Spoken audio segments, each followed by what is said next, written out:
시청자 여러분 안녕하십니까? 가장 빠른 종합뉴스 뉴스큐 시작합니다.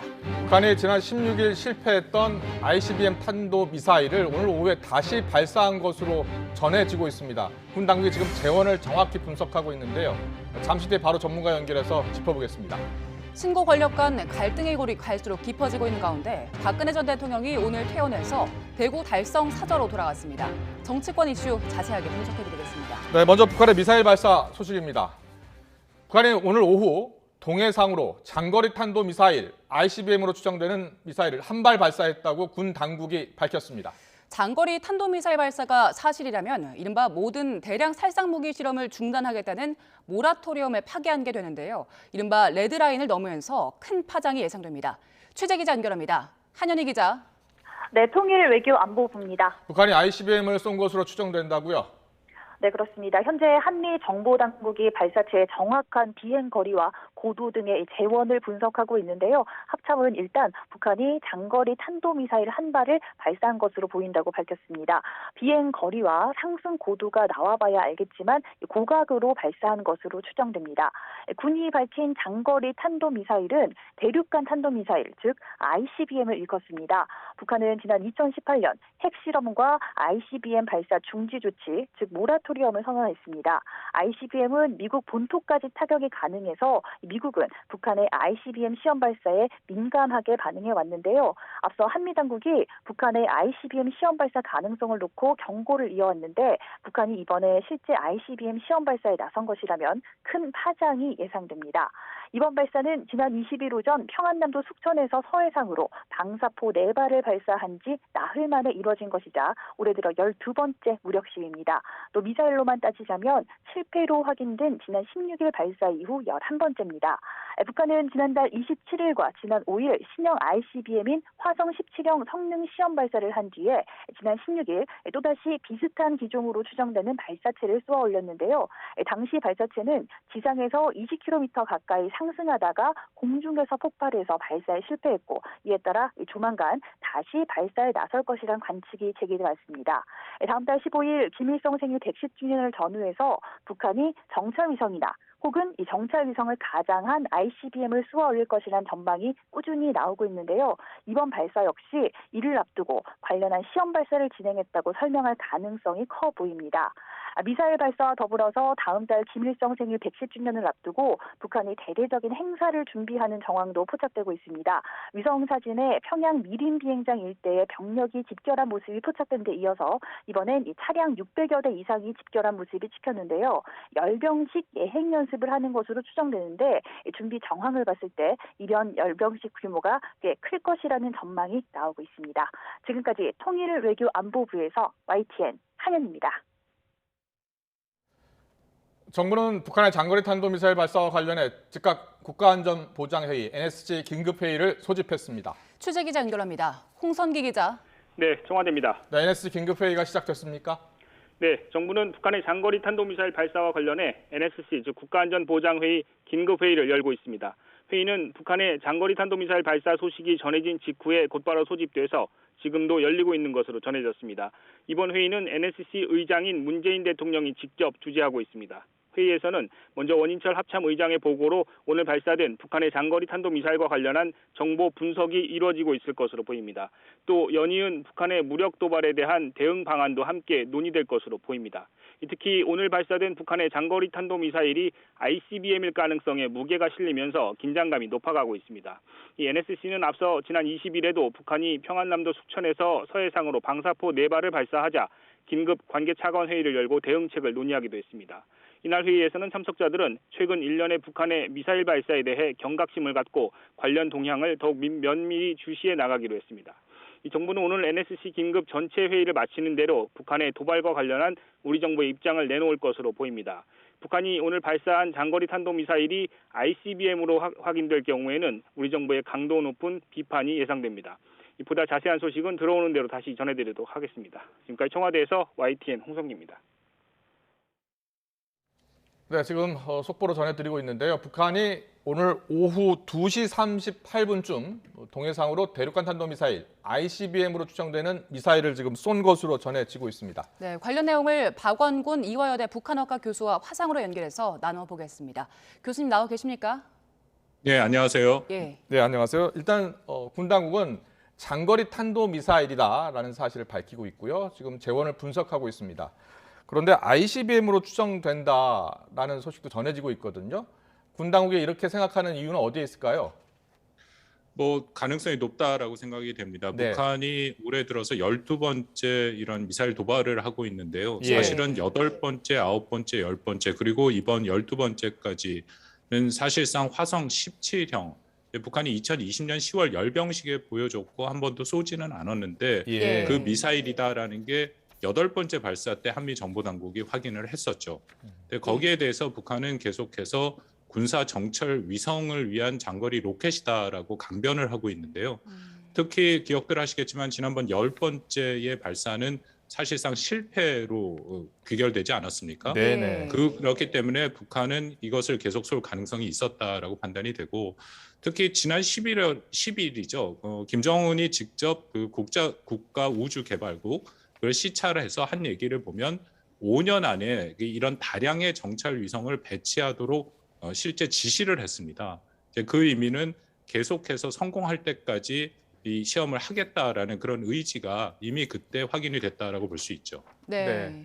지난 16일 발사 때는요, 사실상 실패한 것으로 추정이 되지 않았습니까? 그러니까 고도 20km 이하에서 공중에서 지금 폭발한 것으로 그때 전해졌는데 지금 군 당국이 아직까지 이 실패 관련 이야기를 하지 않고 있거든요. 일단은 그러면 성공한 것으로 봐도 됩니까? 어떻습니까? 글쎄 그 자세한 내용은 아마 한미 정보 당국이 이제 분석을 해서 발표를 할 것이고 네. 만약에 성공을 했다 하면은 북한이 내일 아마 공개적으로 자신들의 그 성공 사실을 대대적으로 그렇게 홍보를 할 가능성이 있습니다. 1차적으로 4월 15일이 김일성 생일 110주년으로 북한이 올해를 혁명적 대경사의 해로 치르겠다라고 얘기를 했기 때문에 예. 만약에 군사 정찰 위성을 성공적으로 올렸다라는 것은 이건 굉장히 큰 북한의 입장에서는 특히 김정은의 입장에서는 하나의 성취가 되는 것이거든요. 그래서 그건 좀 기다려볼 필요가 있다고 생각이 되는데 네. 말씀드린 연속 성상이고 이것이 장거리 로켓 형태라면은 말씀드린 화성 17형 지난번 10번째 그 실패했던 그 미사일 가능성이 매우 높죠. 예, 후속 발사라고 보시는 거죠. 지금 한미 당국이 분석을 하고 있을 텐데 결과는 언제쯤 나올 걸로 보십니까?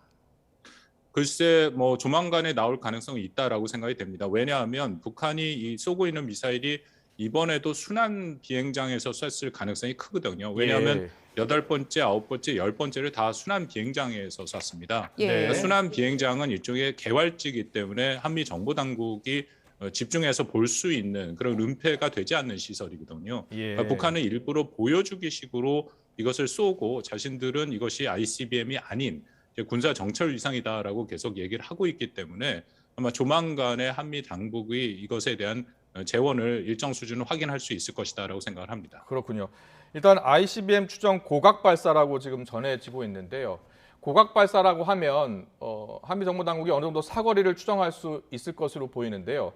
그동안은 10,000km 정도의 사거리를 예측했었는데 13,000km까지 날아갈 수 있는 그런 미사일의 가능성이 큰 겁니까? 그렇습니다. 북한은 고각 발사를 일부러 하고 있죠. 왜냐하면은 자신들이 이것이 ICBM이 아니라 장거리 로켓이고 또 군사 정찰 위성을 위한 것이다라고 얘기를 하면 당연히 고각으로 쏘는 게 맞죠. 그 군사 정찰 위성을 올리기 위해서 고도 400에서 1000km까지 올리는 것이 목표니까요. 그리고 화성 17형이 북한이 이제 ICBM의 마지막 시험을 해본 것이 2017년 11월 29일 화성 15형입니다. 그거에 비해서 화성 17형은 더 규모가 큰 거로 지금 우리가 확인이 되는데요. 그렇다면 사거리도 15,000km까지도 가능하다라고 그렇게 지금 예상이 되고 있습니다. 예. 정확한 재원은 고각을 어느 정도 수준에 올렸는지 이제 그런 것들을 종합해서 판단하면은 사거리에 대한 계산까지 나올 수 있겠죠. 네, 정확한 것은 더 분석을 해봐야 알겠지만 지금 말씀하신 15,000km 정도라면 미 동부까지도 갈 수 있는 거죠? 그렇습니다. 15,000km라면은 기술적으로 만약에 정말 성공을 했다면은 북한의 어디서 쏘든 사실은 세계 전역을 다 공격할 수 있고 예. 뭐 당연히 거기에는 미국 본토 동부까지도 다 포함해서 공격할 수 있는 그런 사거리로 보시면 됩니다. 네, 화성 17형을 이제 괴물 ICBM으로 많이 불리는데요. 그 이유는 어디에 있는 겁니까? 왜냐하면 2020년 10월 달 열병식에 북한이 보여줬습니다. 네네. 그 보여준 거의 재원은 우리가 화면으로 확인할 수 있는데요. 기존에 뭐 미국과 중국 또 러시아 등과 같이 핵 보유국이 갖고 있는 ICBM에 비해서 일단은 그 길이가 굉장히 깁니다. 기존에 있는 확인된 ICBM보다는 가장 길이가 긴 것으로 나타나 있고요. 그러니까 길이가 길다라는 것은 그만큼 또 뭐 결국 엔진의 문제이긴 하겠습니다만 그 장거리로 날아갈 수 있다라는 것이죠. 그래서 그런 외형적으로 나타나는 것만 보더라도 이전 것보다는 훨씬 규모가 크게 보이기 때문에 이제 괴물이다 그런 얘기들이 붙고 있습니다. 네. 아까 말씀하신 대로 미 본토까지 날아갈 수 있는 정도라면 지금 미국에서도 위협을 느끼고 있을 텐데 미국도 어떤 강력한 대응을 하겠네요. 글쎄 이게 참 어려운 그 한미가 대응의 숙제를 받았다라고 생각이 됩니다. 저는 뭐 당연히 북한이 그걸 의도하고 그 틈을 파고들고 있다라고 생각이 되는데요. 정확히 따지면 8차, 9차, 10차 그리고 이번 것까지 확인해서 4번이면 8차 때 이미 북한의 ICBM을 쏜 것이죠. 한미 정보 당국이 이걸 화성 17형이라고 확인했기 때문에 그렇다면은 북한이 얘기를 했던 이 모라토리움 핵실험과 ICBM 시험을 유예하겠다라는 것은 깬 것이 맞고요. 예. 그리고 또 미국이 말하는 레드라인, 그건 ICBM 발사를 얘기를 하는데 그것도 넘은 게 많습니다. 네. 근데 그럼에도 8차, 9차, 10차가 있을 때 한미 당국이 대응을 한 것은 사실 상당히 제한되죠. 네. 정확하게 대응을 하려면 2017년 12월 달에 유엔에서 결의안이 통과됐는데 북한이 다시금 ICBM이나 핵실험을 할 경우에는 이 트리거 자동 개입 조항이라는 게 있습니다. 그래서 북한의 유류의 쿼타를 더 줄이도록 돼 있는데 그런 조치들을 하지는 않았죠. 그러니까 이게 한미 정부 당국이 지금 고민이 될 수밖에 없는 게 분명하게 사실상 ICBM 시험이 맞습니다. 그렇다면 네. 이미 북한은 이것들을 다 파기한 것은 맞습니다만 북한이 공식적으로 공개적으로 모라토리움 파기라는 얘기를 하지 않고 있고요. 네. 오히려 김정은이 2번의 현지 지도 또 말씀드린 동창리 사회위성 발사장이라든지 아니면 국가우주개발국을 가서 자신들은 모라토리움을 깨는 것이 아니라 이것을 위성 발사다, 군사 위성, 정찰 위성 발사다라고 얘기를 하고 있거든요. 네. 예. 그렇다면 북한이 모라토리움을 깼다라는 것을 공식적으로 얘기하지 않은 상황에서 한미 당국이 먼저 그것을 인정하는 것은 여러 가지 어려움이 따릅니다. 예를 네. 들어서 앞으로 그렇게 되면 협상은 굉장히 어려워지고 네. 또 모라토리움과 레드라인을 넘었기 때문에 거기에 대한 강경한 대응을 해야 되는 것이죠. 음. 그래서 한미 당국이 이 대응 수준과 이것을 규정하는데 좀 혼란과 어려움을 겪고 있다 그렇게 판단이 됩니다. 북한이 만약에 성공을 했다면 위성 발사를 위한 실험이라고 할 것이고요. 과거에 보면 성공할 경우에 이렇게 단분리하는 것을 이렇게 화면으로 잡아서 보여주지 않았습니까? 내일도 그럴 가능성이 있다고 보십니까?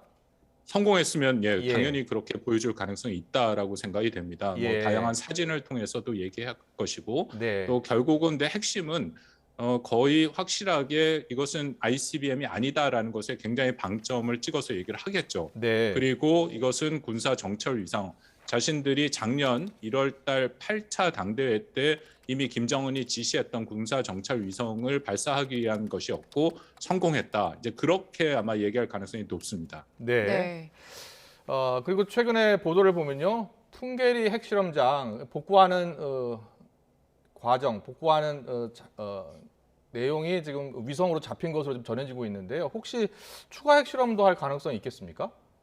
글쎄 현재로서는 말씀드린 것처럼 북한의 입장에서는 모라토리움을 공식적으로 공개적으로 파기할 생각은 없습니다. 물론 네. 앞으로 파기할 가능성은 여전히 뭐 열려 있다라고 생각이 되는데 지금 현재 시점은 아니다라는 거죠. 네. 그렇다면은 만약 핵실험을 하게 되면 이것은 아주 분명한 모라토리움의 파기가 됩니다. 네. 지금 같이 이 애매한 형태의 실제적으로는 ICBM이지만 군사 정찰 위성을 위한 장거리 로켓이라고 얘기한 것은 본인들이 모라토리움이 파기를 하지 않은 것이다라는 명분으로 내세울 수 있죠. 근데 반면 말씀드린 핵실험 같은 경우에는 그렇게 할 수가 없다라는 거거든요. 예. 현재로서는 움직임이 보이긴 합니다만은 핵실험의 가능성은 아직 크지는 않다라고 생각이 되고요. 네. 예. 또 하나는 핵실험의 필요성과 ICBM의 시험의 필요성을 두 개를 놓고 비교를 해 본다면은 당연히 ICBM의 그 시험 발사의 필요성이 훨씬 큰 거죠. 예. 북한이 2017년 11월 29일을 마지막으로 한 번도 대륙간 탄도 미사일에 대한 시험을 하지 않았습니다. 그러니까 예. 당연히 시험 발사의 필요성이 있고 반면에 핵실험은 충분히 했습니다. 물론 뭐 핵의 소형화를 위해서 추가 실험이 필요하다라는 의견도 있긴 하지만 그 필요성만 놓고 본다면 여전히 대륙간 탄도 미사일 발사 시험이 훨씬 더 북한에게는 더 필요한 것이 되겠죠. 네. 예. 오늘 발사가 이제 무력 도발이 12번째인데 북한이 왜 이렇게 ICBM 시험 발사를 계속해서 진행한 걸로 보십니까? 뭐 북한은 지금 명백한 목표가 있다라고 생각이 드는데요. 이제 가장 큰 목표는 사실상 핵 보유국으로 인정받는 것이죠. 그러니까 자신들이 그 8번까지 쏜 여러 가지 미사일들을 보면은 이것은 사실 한국과 일본, 괌까지를 포함하는 중단거리 전술 핵 미사일입니다. 성공을 했고 실전 배치까지 됐다라고 보는 것이 맞죠. 네. 그렇다면 자신들은 핵 능력을 분명히 갖고 있고, 근데 그 다음 단계의 핵 능력은 사실 미국 본토를 공격할 수 있는 이제 ICBM급이 돼야 되는데, 네. 미국한테 보내는 메시지는 만약에 북한이 원하는 그 조건이 있지 않습니까? 그 대북 적대시 정책을 철회하라.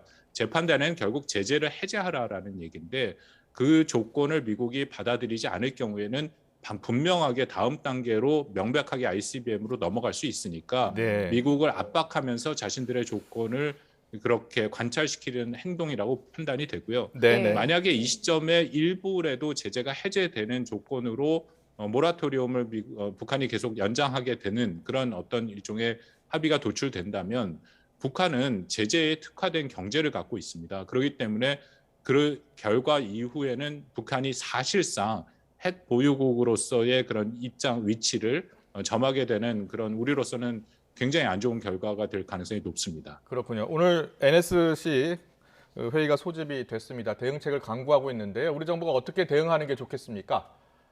뭐 일단은 미국과 함께 정확하게 그 재원을 판단할 필요는 있다라고 생각이 되고요. 그리고 이것을 뭔가 확실한 조치를 취하지 않을 경우에는 북한은 계속해서 시험을 할 가능성이 높습니다. 근데 다만 이게 정말 한미가 대응하기가 쉽지 않다라고 판단을 하는 게 북한이 공개적으로 이 모라토리움을 파기를 했거나 레드라인을 넘었다라는 얘기를 하지 않은 상황에서 한미가 이것을 명확하게 규정을 해버리면 앞으로의 대화의 가능성은 그만큼 닫힐 수밖에 없는 것이고요. 그렇게 되면 또 4월 달에 연합훈련과 김일성 110주년 생일이 있는 이런 상황에서 한반도의 긴장이 조성이 될 가능성이 매우 높아지는 것이죠. 네. 그렇기 때문에 거기에 적절한 대응을 해야 되는데 사실상 한미가 갖고 있는 그런 카드는 그렇게 선택지가 넓다라고 보이진 않습니다. 그 네. 부분이 우리로서는 대응에 굉장히 어려움이 되겠죠. 예. 네. 그리고 지금 윤석열 당선인도 북한의 도발에 대해서 단호하게 대응을 하겠다고 밝혔습니다. 남북 관계 어떻게 전망하고 계십니까? 글쎄 뭐 현재로서는 새 정부가 아직 출범하기 전이기 때문에 이 1차적인 책임은 현 정부가 갖고 있는 것은 맞다라고 판단이 되고요. 예. 다만 이제 5월 11일 새 정부가 출범을 해서 한다면은 결국은 4월이 관건이겠죠. 말씀드린 것처럼 북한은 올해를 혁명적 대경사의 해로 규정을 했기 때문에 4월 달에 그냥 넘어가지 않을 가능성이 큽니다. 뭐 열병식이나 아니면 뭐 거기에 또 새로운 어떤 도발의 가능성도 완전히 배제할 수는 없게 될 가능성이 있고요. 거기에 네. 어떤 형태로 한미가 연합훈련을 하느냐가 또 굉장히 중요한 요소로 작동을 하게 될 겁니다. 그렇다면 전반적으로 볼 때 5월 달에 새로 출범하는 새 정부가 굉장히 어려운 상황에서 남북 관계를 가져가게 될 가능성은 굉장히 크다라고 생각이 됩니다. 네, 알겠습니다. 북한이 장거리 탄도미사일을 발사했습니다. 오후 2시 38분쯤 동해상으로 발사했고요. 군 당국은 일단 ICBM으로 추정하고 있습니다. 정확한 재원은 지금 확인 중이고요. 성공 여부도 아직 밝혀지지는 않았습니다. 속보가 들어오면 다시 전해드리겠습니다. 지금까지 박원권 이화여대 북한학과 교수와 함께했습니다. 잘 들었습니다. 고맙습니다. 네, 감사합니다. 네, 계속해서 일본 반응을 좀 들어보겠습니다. 일본 정부 역시 북한이 탄도미사일 가능성이 있는 물체를 발사했다라고 발표했습니다. 미사일의 일부는 일본의 배타적 경제 수역 안에 떨어진 걸로 보인다고 방위성이 밝혔는데요. 일본의 반응 알아보겠습니다. 이경호 특파원. 네, 도쿄입니다. 네, 북한이 올해 잇따라 미사일을 발사했는데요. 이번에 쏜 미사일 일부가 일본의 EEZ 안에 떨어진 것으로 추정되고 있다고요? 네, 그렇습니다. 일본 방위성은 탄도미사일 가능성이 있는 물체가 오후 3시 35분 아오모리 앞바다 일본 이이지 안에 낙하할 것이라는 분석을 앞서 발표했는데요. 조금 전 들어온 속보에 따르면 이 물체는 이미 낙하한 것으로 보인다고 해상보안청이 밝혔습니다. 방위성은 오후 2시 40분을 넘어 북한 미사일 발사 사실을 발표한 뒤 1시간 정도 비행한 것으로 보인다고 밝혔습니다. NHK는 북한이 쏜 미사일의 일부를 미사일 부스터라고 추정하고 있는데요. 이 물체가 일본 EEZ 안에 낙하하고 나머지가 EEZ 밖에 떨어진 것으로 보인다고 전하고 있습니다. 북한이 쏜 미사일이 일본 EEZ 내에 떨어진 것은 지난해 9월 15일 이후 처음입니다. 정확히 어느 지점에 낙하했는지 여부는 다시 확인이 필요한 상황입니다. 이와 관련해서 일본 정부의 공식 발표는 아직 나오지 않고 있습니다. 일본 정부는 현재 국가안전보장회의를 열어 관련 정보 수집과 분석을 진행하고 앞으로의 대응 등을 논의하고 있습니다. 기시다 총리는 G7 정상회담 참석을 위해 브뤼셀로 떠났는데요. 이번 북한 미사일 발사 보고를 받은 뒤 국민에게 신속하고 정확한 정보를 제공할 것과 항공기와 선박 등의 안전 확보, 그리고 만일의 사태에 대비할 것 등을 지시했습니다. 현재까지 일본 항공기나 선박의 피해 정보는 아직 확인되지 않고 있습니다. 일본 정부는 총리관저 위기관리센터에 대책실을 마련하고 관계부처 담당자들이 모여 정보 수집과 피해 확인 등을 진행하고 있습니다. 일본 정부는 이 지역을 오가는 선박에 대해 앞으로의 정보에 유의할 것과 함께 낙하물을 확인한 경우 접근하지 말고 관련 정보를 해상보안청에 통보할 것을 당부했습니다. 자세한 소식 들어오는 대로 다시 전해드리겠습니다. 지금까지 도쿄에서 YTN 이경아입니다. 네, 일단 발사체는 일본의 배터리 경제 수역 근처에 떨어진 것으로 지금 전해지고 있고요. 이번에 중국 정부 반응 알아보겠습니다. 중국 정부는 아직 이 북한의 발사체 발사에 대해 공식 반응을 보이지 않고 있습니다. 베이징 특파원 연결해서 알아보겠습니다. 강성우 특파원. 네, 베이징입니다. 이번 발사체가 이제 ICBM인지 여부가 관심입니다. 중국 당국 반응 아직 안 나왔다고요? 그렇습니다. 관영 매체들이 현재는 한국 합참의 발표를 그대로 인용해서 보도하는 수준입니다. 관영 신화통신은 북한이 오늘 미확인 발사체를 동해 쪽으로 발사했다 이렇게 전했습니다. 이 신화통신은 한국군 합참의 발표를 인용해서 이같이 보도하고 북한의 이번 발사가 지난 20일 합참의 북한 방사포 발사 발표에 이어서 나왔다 이렇게 설명했습니다. 아울러 한국 합참에 따르면 북한의 미사일이나 미확인 발사체 발사가 올해 들어 12번째다 이렇게 덧붙였습니다. 신화통신은 한국 합참의 발표를 인용해서 이같이 보도했지만 북한이 쏜 발사체가 ICBM인지 여부나 발사 거리 이런 것들은 언급하지 않았습니다. 관영 CCTV의 모바일 뉴스도 북한의 발사체 발사 소식을 속보로 전했지만 자세한 내용은 보도하지 않았습니다. 네, 북한의 발사체가 ICBM으로 확인이 되면 중국 정부도 기존의 입장과는 좀 달라질 수 있겠습니다. 그렇습니다. 아직 반응이 나오지 않아서 정확히는 알 수는 없지만 기존 반응과 크게 다르지 않을 가능성이 현재로서는 더 높은 것 같습니다. 이 한반도 문제와 관련해 중국은 그동안 당사국들 모두에게 자제를 요청하면서 협상을 통해 문제를 해결하라라는 정도가 기존 입장이었습니다. 그러면서 중국은 북한의 안보와 민생에 대한 합리적 관심이 먼저 해결돼야 한다면서 미국에 대해 보다 적극적인 행동을 촉구할 가능성이 있어 보입니다. 앞서 북한이 극초음속 미사일을 시험 발사했다 이렇게 주장을 했을 때가 있었는데요. 이 당시에도 중국은 비슷한 반응을 내놨습니다. 하지만 이번 발사가 한 5년 만에 ICBM으로 만약에 확인이 된다면 중국이 과거와 다른 입장을 내놓을 가능성도 여전히 있어서 잠시 뒤에 나올 중국 외교부의 공식 반응을 조금 더 주목을 해봐야 할 것 같습니다. 지금까지 베이징에서 YTN 강성웅입니다. 다음 소식입니다. 새 정부 출범을 앞두고 대통령실 이전과 인사 문제를 놓고서 청와대와 윤 당선인 측 신구 권력 갈등이 갈수록 깊어지고 있습니다. 윤 당선인 측은 인사권에 당선인의 뜻이 존중되는 건 상식이라면서 반박에 나섰습니다. 인수위는 윤 당선인의 사법 공약에 반대 입장을 밝힌 법무부의 업무 보고를 유예하면서 전선을 확대했습니다. 인수위에 나가 있는 취재 기자 연결합니다. 박서경 기자. 네, 서울 삼청동 인수위 앞입니다. 네, 문 대통령과 윤 당선인이 회동 일정조차 잡지 못하고 있습니다. 어제 한은 총재 후보자 인사를 놓고서 갈등의 골만 더욱 깊어졌는데요. 윤 당선인 측은 인사권에 당선인 뜻이 존중돼야 한다는 뜻을 분명히 했다고요. 네, 윤 당선인은 오늘 오전 서울 통이동 인수위 앞에서 기자들과 만났는데요. 윤 당선인은 이 자리에서 원칙적으로 차기 정부와 오랫동안 일할 사람을 마지막에 인사 조치하는 건 바람직하지 않다고 말했습니다. 직접 들어보겠습니다. 원칙적으로 그 차기 정부와 단연간 일해야 될 사람을 마지막에 인사 조치하는 거는 그거는 저는 바람직하지 않다고 생각합니다. 김은혜 당선인 대변인도 서면 논평을 내고 인사권의 당선인 뜻이 존중되는 건 상식이라며 유감을 표했습니다. 또 문 대통령이 당선인 판단에 마치 문제가 있고 참모들이 당선인 판단은 흐리는 듯 언급했다고 주장했습니다. 코로나19와 경제위기 대응이 기묘할 때 대통령과 당선인의 만남을 덕담을 나누는 자리 정도로 평가하는 것도 동의하기 어렵다고 전했습니다. 앞서 어제 이창용 한국은행 신임 총재 후보자 인사를 두고 걷잡을 수 없이 갈등이 커졌는데요. 청와대 고위 관계자는 당선인 측 의견을 들어 내정자를 발표했다고 설명했지만 장제원 당선인 비서실장은 협의는 없었다며 임명 강행을 위한 명분이라고 유감을 밝혔습니다. 후임자를 찾아야 하는 감사원 감사위원 인선도 남아있는 만큼 여파는 이어질 것으로 보이는데요.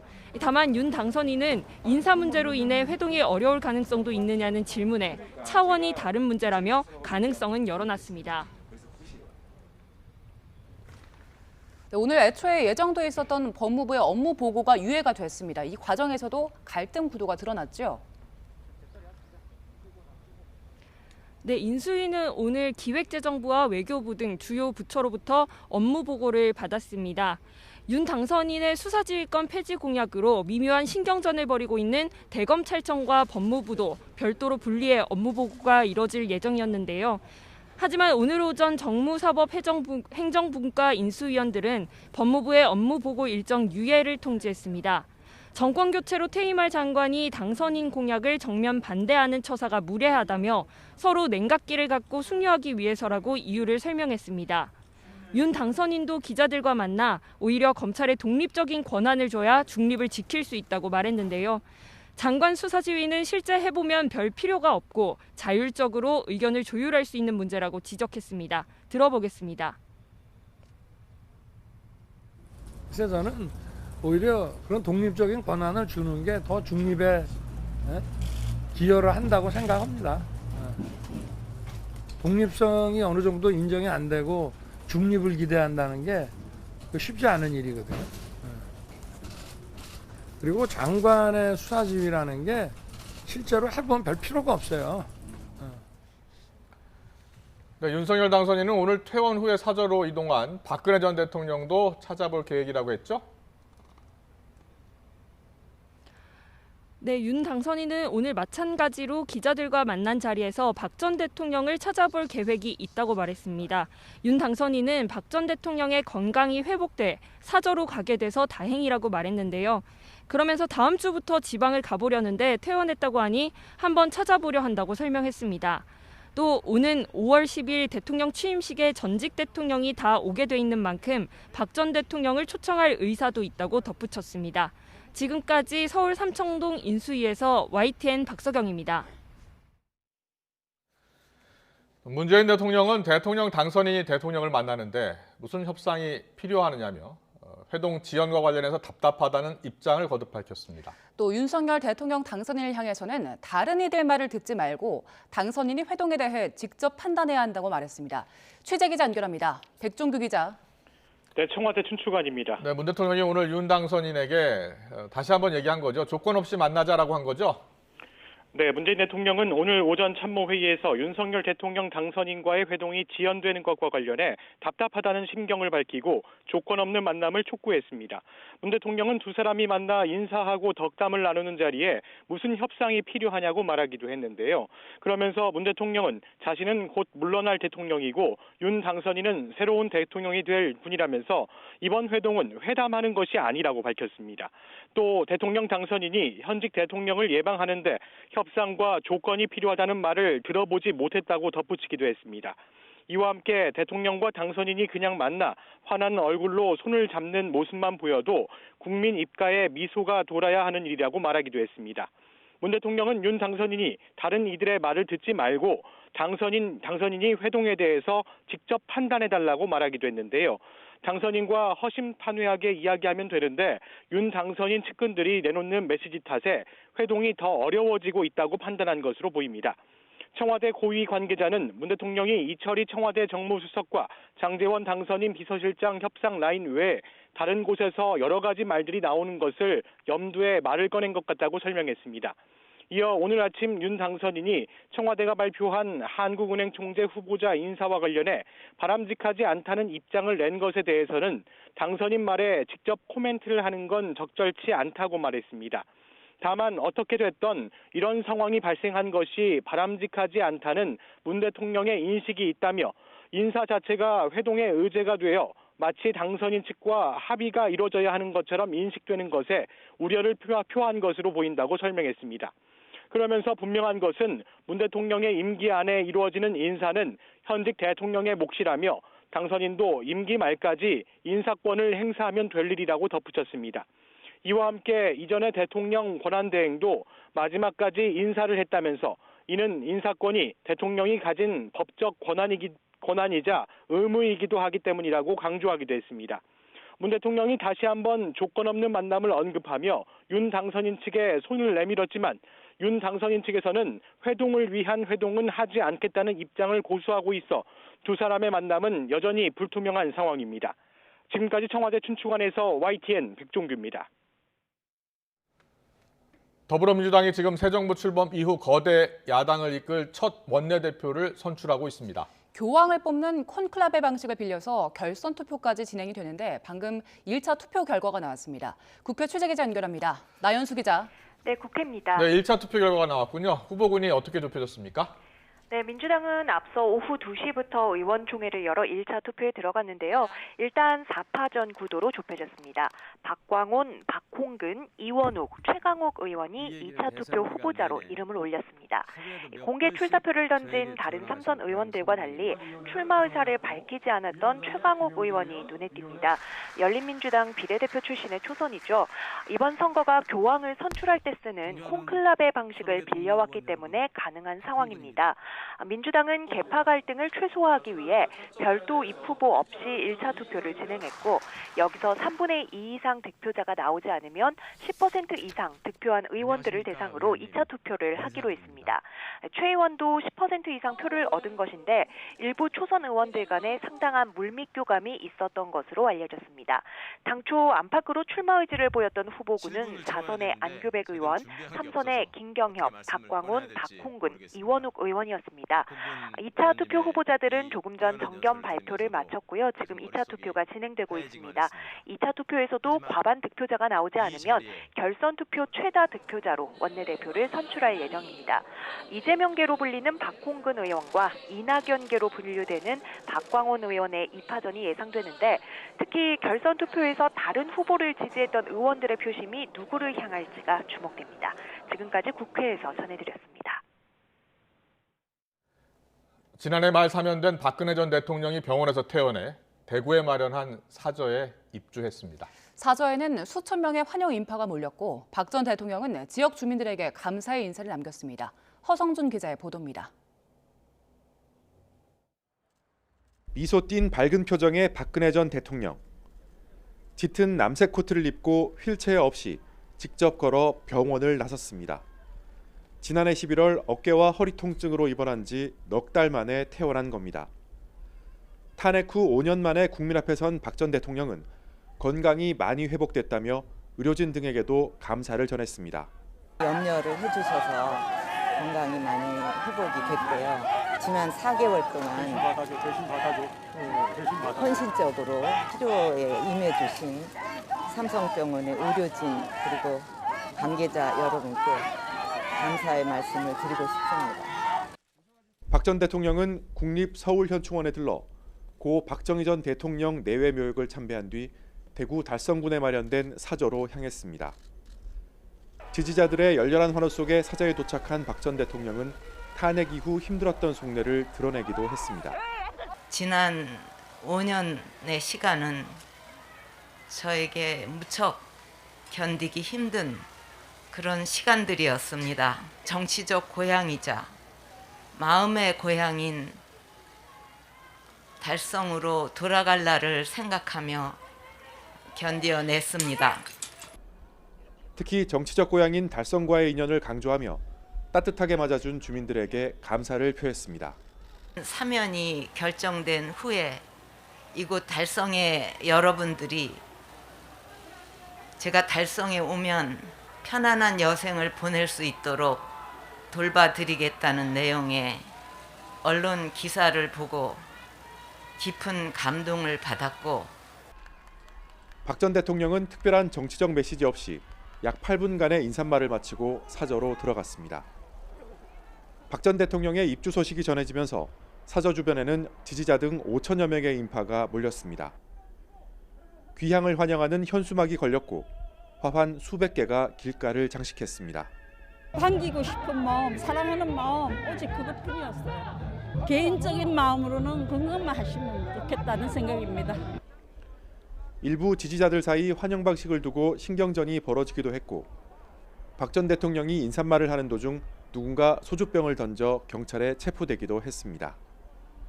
YTN 허성준입니다. 네, 국정, 정부, 인수인계를 놓고서 신구 권력의 갈등이 좀처럼 가라앉지 않는 모습이고요. 오히려 갈등의 골은 더 깊어지는 모습입니다. 여기에 박근혜 전 대통령이 퇴원해 대구로 내려가면서 정치권에 어떤 영향을 미칠지도 관심입니다. 주요 전국 소식을 이재호 국민의힘 상임 고문 모시고 들어보겠습니다. 어서 오세요. 어서 오십시오. 보통 이제 이상민 민주당 의원하고 같이 모셔서 이야기를 들었곤 했는데 이상민 의원이 코로나19 확진을 받으셔서 고문님만 모시고 이야기 나누게 됐습니다. 건강 괜찮으시죠? 전 좋습니다. 네, 알겠습니다. 대통령과 당선인 만나지 못하고 있는데 오늘 문 대통령이 조건 없이 만나자고 했어요. 다시 한번 강조한 건데 당선인 생각과는 다른 것 같아요. 어떻게 보셨어요? 저는 문재인 대통령이 말씀이 나는 어법을 좀 바꿔야 된다고 봅니다. 어법을요? 어떻게요? 이제 두 가지 문제를 말하면 용산 이전 문제도 당선인이 집무실을 이전하는 것에 대해서는 전적으로 도와주겠다, 뭐든 도와주겠다. 다만 지금 안보가 상당히 위기니까 그 점도 고려해 주기 바랍니다. 이렇게 이야기하면 당선인도 뭐 용산 이전하는 거 전적으로 도와주겠다고 하니까 당선인도 이전하는 과정에서 안보에 결함이 없도록 충분히 고려하겠습니다. 이렇게 답하면 깨끗이 끝나는 거거든요. 그 다음에 또 회동 문제도 그렇습니다. 문 대통령이 무조건 신구 대통령이 만나서 모든 문제를 풀 수 있으니까 만납시다. 이렇게 이야기하면 되는데, 그러니까 그만두는 대통령과 당선된 대통령이 만나서 모든 문제를 논의합시다. 이렇게만 딱 하면 되는데 주변에 말 듣지 말고 만나자 그러니까 당선자가 꼭 주변 말 듣고 움직이는 사람처럼 돼버리잖아요. 그러니까 이거는 참모들도 아주 그냥 불쾌하고 당선자도 내가 꼭 뭐 주변 말 듣고 지금 움직이는 사람 돼버리니까 대통령 말법을 같은 말이라도 물론 뭐 문 대통령이 당선자 기분 나쁘게 하려고 한 말은 아니겠지만은 그러나 전임 대통령이 말을 고사할 때 지금 여러 가지 어려우니까 우리들이 뭐든지 물러가는 사람이 뭐 말할 게 있겠습니까? 협조하겠습니다. 일단 만납시다. 이렇게 하면 될 텐데 주변 사람 말 듣지 말고 만나자 이러니까 일이 더 꼬이는 거죠. 그러니까 나는 가만 보면 지난 문재인 정부 쪽 사람들이 말로는 통합, 협치 뭐 하면서 자꾸 그걸 꼬이게 만드는 거예요. 말 하나하나가. 그러고 또 이 당선인 측에서도 말을 좀 조심해야 될 게 있습니다. 예를 들어서 문 대통령이 안보를 걱정해서 용산 이전 문제에 대해서 뭐 예비비 상정도 안 한다 그러면 안보 문제에 대해서는 우리도 충분히 염려하고 고려하겠습니다. 네네. 일단 협조해 주십시오. 이렇게 해야지. 아니 문 대통령 뭐 당신이 언제 안보 생각했냐고 뭐 역겹다는 동 이렇게 이야기하니까 그랬죠. 예. 아이 그 듣는 사람은 그 상당히 좀 기분 나쁘잖아요. 예. 물론 문재인 대통령이 재임 중에 안보에 대해서 소홀했다는 건 국민들이 다 알잖아요. 그리고 뭐 북한이 미사일 몇 발 쏘고 뭐 개성연락소 폭파하고 뭐 저 해수부 공무원 뭐 죽이고 그동안에 안보의 위험 요소를 북한이 계속 했을 때도 그 점에 대해서 문재인 대통령은 대화로 통해서 해결하겠다 하고 일체 안보 문제 언급을 안 했잖아요. 그러다 지금도 더없이 안보 이야기하니까 듣는 사람으로서 좀 생경하죠. 당신이 뭐 언제 안보 걱정했다고 지금 와서 더없이 집무실 옮기는데 안보 이야기하느냐. 예. 이렇게 이야기하는 건 그냥 우리들이 일반적으로 하는 이야기고 그러나 당선인 측에서 공식적으로 이야기할 때는 그렇게 말하면 안 되죠. 알겠습니다. 안보 뭐 이야기하니까 뭐 역겹다는 동 당신이 언제 안보 걱정해야 이렇게 이야기할 건 아니지 말을. 아다르고 어다른데 그렇습니다. 양쪽이 조금 더 상대를 배려하고 존중하는 바로 그겁니다. 네, 예. 그런 모습이 필요한 상황이다 이렇게 그렇습니다. 예. 얘기해 주셨습니다. 과거에 이명박 당선인이 노무현 전 대통령과 만날 때 그럴 때도 이런 조건이나 조율 같은 게 있었습니까? 그때 뭐 제가 알기로는 뭐 조건을 갈거나 뭐 그런 게 없고요. 그때 뭐 8일 만에 만나나 9일 만에 만났나 그랬을 텐데 그때는 그야말로 신구 대통령이 그냥 서로 인사차 만나서 앞으로 뭐 잘 부탁한다는 거고 노 대통령.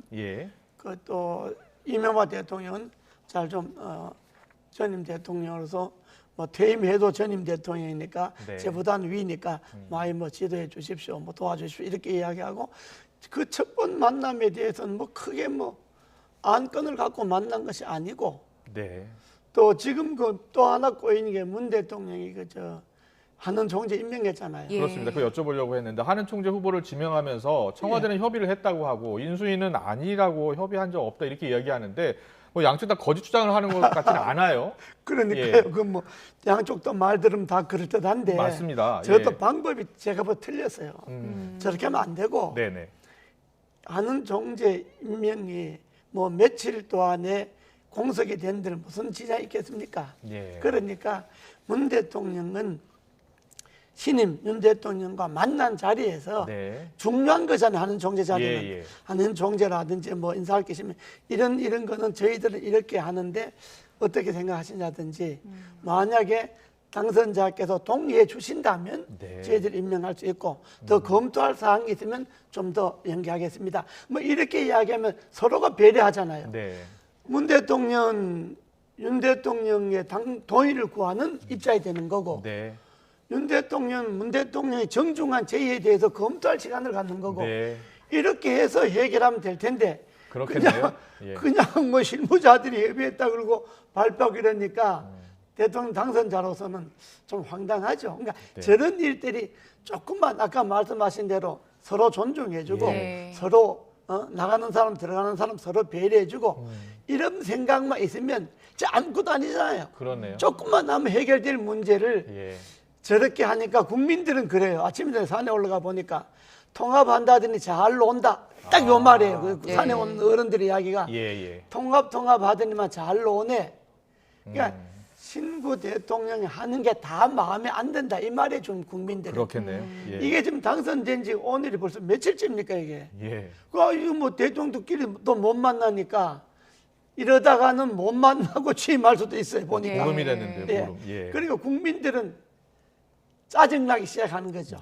기껏 대통령 뽑아놨는데 물러가는 대통령이 계속해서 지금 선거운동 연장전 같잖아요. 여야가 지금 다시 선거운동 하는 것처럼 비치니까 국민들은 좀 짜증나기 시작하는 거죠. 지금 두 당사자도 이렇게 못 만나고 있지만 오늘 오전에 예정됐던 인수위의 법무부 업무 보고도 이루어지지 않았거든요. 이건 그렇습니다. 왜 받지 않았다고 보십니까? 그거는 박범계 장관이 잘못한 거예요. 신임 대통령이 검찰총장 출신이잖아요. 검찰총장을 할 때 법무부 장관과 관계를 다 알잖아요. 법무부 장관이 수사조정권인가 뭔가를 없애겠다 하는 거는 검찰총장 시절에 충분히 경험했던 것 아닙니까? 네. 그런 법무장관 입을 닫거나 뭐 충분히 고려할 만한 사안이다 그러거나 끝내야지. 예. 아니, 장관 이제 얼마나 하겠습니까? 솔직하게 말해서. 예, 어? 예. 정권 바뀌면 장관도 그만둬야 되는데 새로운 장관이 들었을 텐데 그 뭐 나는 반대다 뭐 이런 식으로 지금 물러갈 장관이 대통령 새로운 정책에 대해서 뭐 찬성 반대를 표할 처지가 아니잖아요. 안 예. 그렇습니까? 예. 그러니까 인수위에서는 뭐 장관이 뭐 신임 대통령 말하는 걸 토달고 나섰는데 그런 장관인데 무슨 업무 보고 받겠느냐 좀 미루자 그렇게 말할 수는 있죠. 예. 그건 뭐 자연스러운데 그러나 인수위가 좀 어른스럽다면 네네. 그래 뭐 박범계 이야기는 박범계 이야기고 그래 뭐 업무 보고나 들어보자 예. 이렇게 하고 업무 보고를 받을 수도 있죠. 네네. 또 그것이 또 정사이죠. 그 뭐 물러가는 장관 말 한마디에 팩 돌아서 갖고 업무 보고 안 받는다. 그러니까요. 이렇게 하는 것도 갈수록, 모양이 별로 안 좋은 네, 거죠. 갈수록 각을 세우고 있는 그런 모습입니다. 그렇습니다. 예. 이제 걱정스러운 게 대통령과 당선인이 계속 이렇게 만남이 미루어지면요. 예. 혹시 이거 못 만나는 건 아니라는 걱정이 생기고요. 어떻게 하면 이 돌파구를 찾을 수 있을까 이런 생각도 들어요. 어떻게 하면 되겠습니까? 그러니까 문재인 대통령이 오늘처럼 그런 식으로 말하지 말고 집무실 이전 문제에 대해서는 안보를 충분히 고려해 주십시오. 네. 그리고 우리 정부는 뭐든지 다 협조하겠습니다. 예. 5월 10일 새로운 집무실에서 취임할 수 있도록 물러가는 정부가 도와주는 것이 그게 도리라고 봅니다. 예. 이렇게 딱 던져야죠. 네네. 던지고 실제로 윤 대통령도 안보라고 하는 건 언제든지 걱정해야 될 문제잖아요. 그러니까 문 대통령이 염려 충분히 알겠습니다. 도와줘서 고맙습니다. 이렇게 하면 안 만날 이유가 없잖아요. 네네. 뭘 하나 풀어나갈 생각을 해야지 예. 계속 꼬리를 잡고 하면서 말로는 만나자 하고 실제 행동은 전혀 다르고 이런 못 만나는 거죠. 그러니까 문 대통령이 풀어야 됩니다. 네, 예. 말로 한 통합을 좀 실천을 해야 된다는 말씀이시고 그렇습니다. 예. 그리고 오늘 박근혜 전 대통령이 퇴원을 해서 대구에 있는 사저로 이제 돌아갔죠. 그 예. 모습 어떻게 보셨습니까? 전 아주 좀 약간 좀 짠했는데 이른 넘은 대통령이 그냥 5년 가까이 그 영월 몸이 있다가 네. 건강도 안 좋은데 지금 이제 완전히 이제 밖에 나와서 네. 고향으로 돌아가는 모습이 좀 짠하긴 했지만 예. 그래도 매우 다행스럽게 생각합니다. 아. 예, 다행스럽게 생각하고 앞으로 박 전 대통령이 어떤 모습을 보이는 게 좋을 것 같습니까? 오늘 메시지가 상당히 주목이 됐는데 예. 그렇게 뭐 특별히 정치적 메시지는 없었던 것 같아요. 뭐 대한민국 발전에 기여하겠다, 작은 힘이나마 보태겠다 정도였거든요.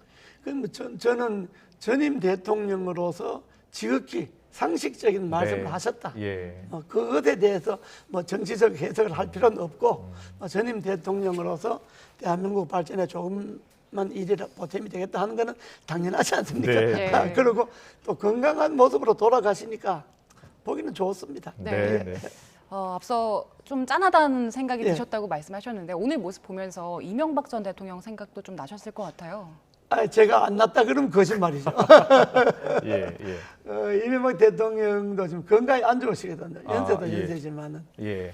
이제 당뇨의 수치가 너무 높으니까 이 다른 부분에 검사를 하러 병원에 들어갔는데 네. 딴 부분에 지금 검사를 못 하고 있어요. 그래 당뇨 수치가 지금 떨어지지 않으니까. 예. 근데 뭐 여러 가지로 불편하지 않겠습니까? 80 넘으셨는데 예. 장기간 그렇게 있으니까. 그러니까 내가 박 대통령 집에 가신 거 보면서 이 대통령도 빨리 나와야 될 텐데 생각이 들더라고요. 네, 알겠습니다.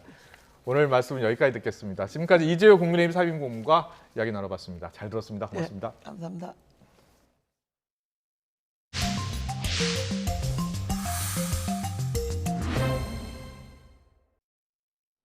코로나19 사망자가 470명으로 역대 최다를 기록했습니다. 오늘부터 만 5세에서 11세 어린이를 대상으로 한 백신 접종 예약이 시작된 가운데 학부모들은 자녀 접종에 신중한 태도를 보였습니다. 최재 기자 연결합니다. 최명신 기자.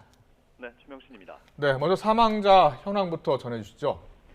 네, 어제 코로나19로 숨진 환자는 470명입니다. 국내 코로나19 발생 이후 가장 많은 수치입니다. 누적 사망자는 13,902명입니다. 위중증 환자는 어제보다 3명 줄긴 했지만 1,081명으로 17일째 1,000명대를 이어갔습니다.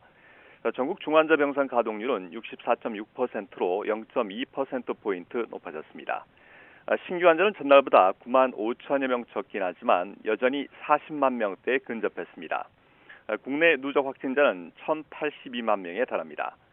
정부는 코로나19 확진 규모가 지난주 토요일 이후 감소세로 접어들었지만 정확한 판단은 이번 주까지 상황을 좀 더 봐야 한다고 말했습니다. 걱정되는 건 사망자 증가 추세입니다. 통상 확진자가 증가하고 나면 2, 3주 후에 위중증 환자와 사망자가 증가하는 추세가 나타난다는 점에서 사망자 수는 이제 본격적으로 증가하는 시점에 접어들었다는 분석이 나오고 있습니다. 전문가들은 하루에 지금보다 2배 많은 사망자가 발생할 수도 있을 것으로 우려하고 있습니다. 재택치료 환자는 전날보다 4만 6천여 명 늘어난 187만 3천여 명으로 집계됐습니다. 이 가운데 고위험군으로 하루 2번씩 모니터링을 받는 집중관리군은 27만 9천 명 정도입니다. 내일부터는 60세 이상과 면역 저하자도 병원에서 신속 항원 검사로 확진이 될 경우엔 일반 관리군으로 분류됩니다. 오늘부터 만 5세에서 11세 어린이를 대상으로 한 백신 접종 예약이 시작됐지요? 네, 접종 대상이 되는 만 5세에서 11세 사이 어린이는 307만 명 정도입니다. 백신 접종은 30일부터 시행되는데 8주 간격으로 소아용 화이자 백신을 2차례 맞게 됩니다. 소아용 화이자 백신엔 유효 성분이 기존 백신의 3분의 1만 들어 있습니다. 의학적인 사유나 개인 사정으로 조기 2차 접종이 필요하면 식약처 허가 범위 내인 3주 안으로 접종이 가능합니다. 방역당국은 오미크론 변이가 국내에서 지배종이 된 이후 5세에서 11세 확진자가 급증해 위중증 환자나 사망자가 나오고 있는 만큼 백신 접종을 적극적으로 해줄 것을 공고했습니다. 이런 가운데 코로나19 예방접종 대응 추진단이 초등학생 자녀를 둔 학부모 35만 명을 대상으로 자녀에게 백신을 맞출 의향이 있는지 물어본 결과 학부모 대부분이 신중한 태도를 보였습니다. 접종 의향은 있지만 좀 더 지켜보고 싶다는 답변이 29.1%를 차지했고요. 최대한 빠른 접종 의향이 있다고 답한 비율은 7%에 그쳤습니다. 이에 반해 접종 의향이 없다고 답한 비율은 60.5%에 달했습니다. 지금까지 사회부에서 YTN 최명순입니다. 코로나19에 확진된 임신부가 오늘 새벽 충남 아산에서 울산까지 헬기로 200여 킬로미터를 이동해 무사히 아이를 출산했습니다. 충남 소방본부는 새벽 2시 10분쯤 30대 임신부가 진통을 시작했다는 신고를 받고 확진자 분만이 가능한 병원을 물색해서 울산까지 헬기로 이송했다고 밝혔습니다. 이 여성은 울산 태화강변에서 다시 구급차로 옮겨 타 새벽 5시 50분쯤 병원에 도착했고 음압 분만실에서 무사히 아이를 낳은 것으로 전해졌습니다.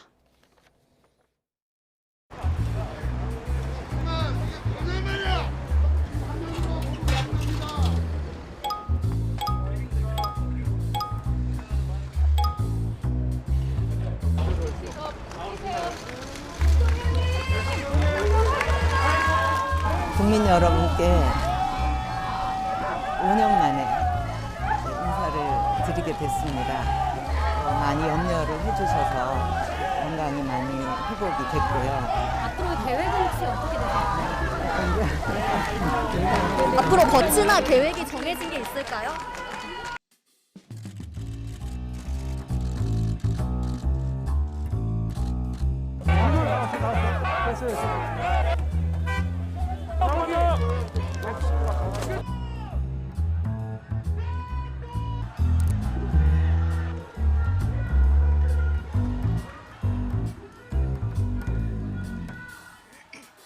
저쪽이 좀 조용해져야 들리시겠죠? 말씀하시면 조용히 하실 것 같아요. 지난 5년의 시간은 저에게 무척 견디기 힘든 그런 시간들이었습니다. 힘들 때마다 저의 정치적 고향이자 마음의 고향인 달성으로 돌아갈 날을 생각하며 견뎌냈습니다.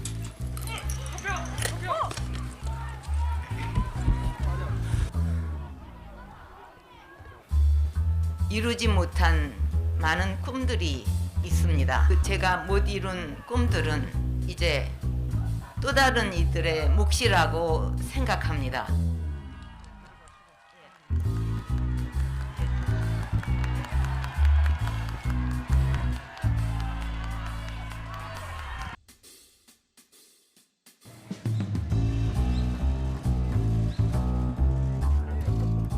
건강이 어떠신지 좀 살펴가지고 괜찮으시다면은 한번 찾아뵈려고 생각하겠습니다. 취임식 초청도 제안하십니다. 아니 원래 전직 대통령은 다 오시게 돼 있잖아요. 그래서 당연히 뭐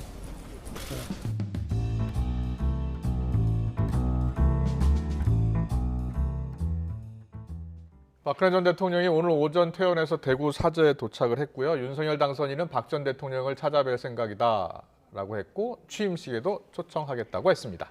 반면 문재인 대통령과 윤석열 당선인의 갈등 계속되고 있습니다. 추은호 해설위원과 함께 오늘 정치권 이슈들 자세하게 짚어보겠습니다. 어서 오세요. 어서 오십시오. 안녕하세요. 네, 안녕하세요.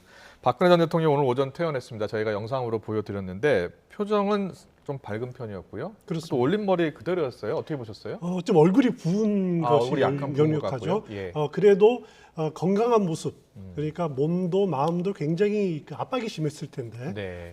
건강한 모습을 보여서 위로가 됐습니다. 특히 예. 국립현충원 올라갈 때 네. 보면은 예. 박정희, 유경수 여사의 묘역으로 올라갈 때 지금 오름길이 있습니다. 오르막이 아. 한 몇십 미터 되는데 예. 그 주에 도움받지 않고 예. 혼자서 이렇게 쭉 오르막길을 무리 없이 올라가는 모습이 보이더라고요. 네. 그래서 건강에는 아직까지는 문제는 있지만은 그래도 큰 이상은 없구나라는 생각을 했습니다. 입고 있는 옷이 남색 옷이죠. 네. 감청색 옷인데 이 옷을 검찰 출두할 때도 이 옷을 입고 있었습니다. 그랬었군요. 그리고 청와대 나올 때 사저로 갈 때도 이 옷을 입고 있었고 최근에 사전 투표할 때도 이 옷인 것 같아요. 그랬군요. 보니까 과거에 박근혜 전 대통령이 청와대에 있을 때는 보면은 패션으로 이렇게 어떻게 보면은 정치를 했다 이렇게 많이 하지 않았습니까? 예. 자신이 결단이 있을 때는 감청색이나 카키색 옷을 입고 이러겠는데 그거보다는 지금은 오히려 이제 자연인이니까 네. 뭐 병원에 옷이 뭐 많이 미리 보관돼 있던 것은 아니었을 거고 나도 일반인과 다를 바 없다. 소박한 전직 대통령의 이미지 그걸 보여주려고 계속 이 옷을 다시 입은 것 아닌가 그런 생각도 들었습니다. 네. 네. 오늘 사저 앞에서 메시지를 남길 때 소주병을 투척하는 일이 발생하기도 했었는데 그렇습니다. 지금 전직 대통령으로서 예우나 경우는 어떻게 받게 됩니까? 일단 전직 대통령이긴 하지만은 탄핵이 됐기 때문에 전직 대통령이 받는 연금 혜택이라든가 아니면 비서관 배치 그리고 기념 사업 등 이런 혜택은 받을 수가 없습니다. 네. 하지만은 이건 사면이 됐더라도 뭐 예. 다시 혜택이 다시 복원되는 건 아니고요. 하지만 경호 그러니까 대통령 경호처의 경호와 경찰의 경비 이것은 당분간 계속될 수 있습니다. 그래서 네. 경호와 경비 업무를 제외한 전직 대통령의 예우는 받을 수가 없다 이렇게 보시면 될 것 같습니다. 그렇군요. 오늘 어떤 메시지를 내놓을까도 관심이었는데 주목할 만한 메시지는 있었습니까? 정책 메시지는 없다는 해석이 많더라고요. 그렇습니다. 이렇게 보시면 될 것 같은데요. 오늘 눈에 띄는 대목이 두 가지가 있었습니다. 자신이 이루지 못한 꿈, 다른 이의 몫이다라는 표현이 있습니다. 그거는 대통령으로서 못 이룬 꿈, 뭐 윤석열 당선인이라든가의 몫이다. 그러니까 자신의 정치적 역할에 지금 한계를 선을 그었다라고 이렇게 보는 시각이 있을 수가 있고요. 네. 또 하나는 또 뒷부분에 가면은 어떤 표현이 있냐면은 좋은 인재들이 고향 대구의 도약을 이루고 또 대한민국 발전에 작은 힘을 보탰으면 좋겠다라는 표현을 썼는데 좋은 인재들이 고향 대구의 도약을 이룰 수 있도록 돕다? 예. 이건 지방선거 혹은 다음 내후년 후에 총선에 나름대로 역할을 하겠는 것 아니냐 이렇게 볼 수도 있습니다. 대구에 나름대로 진지를 구축할 수도 있는 것 아니냐라고 이렇게 해석할 수도 있는 여지를 남겨놨는데 결국 어느 길이 맞는지는 결국 앞으로 국민들이 판단할 몫이고 박근혜 전 대통령은 받아들일 수밖에 없지 않겠냐는 생각이 듭니다. 그리고 오늘 퇴원 현장에 친박계 의원들도 상당히 많이 있었고 그렇습니다. 박정부 당시 주요 관료들도 많이 나왔거든요. 그래서 다시 박근혜 전 대통령을 중심으로 이제 총결집을 하는 게 아니냐 이런 관측도 있더라고요. 이런 비유를 드릴게요. 흘러간 노래는 다시 들을 수 있습니다. 그리고 흘러간 노래는 다시 들으면 좋죠. 하지만 흘러간 물은 물레방아를 돌릴 수가 없습니다. 친박계 그리고 박정희, 박근혜 여기에 또 이제 중요한 이데올로기였던 김기춘 이런 분들이 역할을 할 때가 있었고 그것이 우리 사회의 중요한 발전의 동력이 됐을 때가 있지만은 국가 예. 국가 주도 성장이라든가 발전할 때가 있었지만은 그런 때는 이제 지났다. 네. 그러니까 박근혜 전 대통령 그리고 친박계의 역할이 필요한 때는 지났다. 예. 그리고 우리 국민들이 또 어떻게 보면은 정치적 사고도 바뀌었고 예. 더 이상 판단이 벌써 내려진 상황이기 때문에 친박계란 이름으로 다시 박근혜 전 대통령을 중심으로 모이는 것은 저는 개인적으로 힘들지 않겠느냐 그렇게 생각을 합니다. 예, 알겠습니다. 잠시만요. 뉴스 속보를 지금 저희가 자막으로 전해드리고 있는데요. 정리를 해드리겠습니다. 오늘 북한이 ICBM으로 추정되는 미사일을 발사해서 NSC 전체회의가 열렸습니다. 문 대통령이 직접 주재를 했고요. 이와 관련해서 이런 언급이 있었습니다.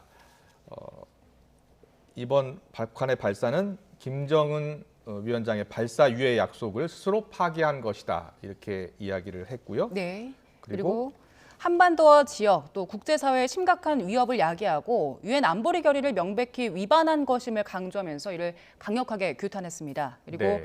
정부 교체기에 안보에 한치의 빈틈도 없도록 굳건한 한미동맹을 바탕으로 유관국과 국제사회와 긴밀하게 협력을 하면서 모든 대응 조치를 철저하게 강구하라고 지시하고 또 대통령 당선인 측과도 긴밀하게 협력하라고 당부를 했습니다. 네, 문 대통령 북한의 미사일 발사, 김정은의 발사 유예 약속을 김정은 위원장 스스로 파기한 것이다. 그리고 유엔 안보리 위반이다. 이런 점을 강조했습니다. 좀 더 들어오는 소식, 관련 소식은 이어지는 시간에 전해드리겠습니다.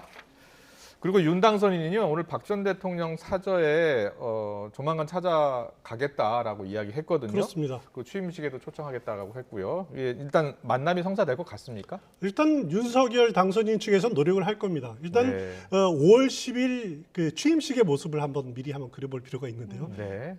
취임식에 참석할 수 있는 전직 대통령, 일단 문재인 현 대통령이 이제 그때는 전직 대통령으로 참석을 하겠죠. 예. 네. 이명박 전 대통령은 수감 중이기 때문에 사면이 되지 않으면 참석할 수 없지 않습니까? 예. 사면이 그 전에 되더라도 건강상 이유로 참석하기 굉장히 어려울 겁니다. 네. 예. 여기에 박근혜 전 대통령이 참석을 하면은 윤석열 당선인으로서는 문재인, 박근혜 두 전직 대통령 사이에서 있는 모습, 국민 통합을 위해서도 좋고 자신의 그 입지를 위해서도 굉장히 보기 좋은 그림이 되겠죠. 그래서 가급적 박근혜 전 대통령이 참석했으면 하는 그런 마음들이 있을 겁니다. 그래서 다음 주부터 지방 방문을 시작을 하는데 이때 대구에 가는 길에 박근혜 전 대통령을 만날 일정을 잡을 가능성이 저는 굉장히 높다고 생각이 됩니다. 그렇군요. 물론 쉽지는 않습니다. 박근혜 전 대통령의 앙금이 어느 정도인지 우리가 확인을 못할 거기 때문에 그렇네요. 그렇다고 당선인이 박근혜 전 대통령에 대해서 자신이 수사에 대해서 사과를 할 수는 없습니다.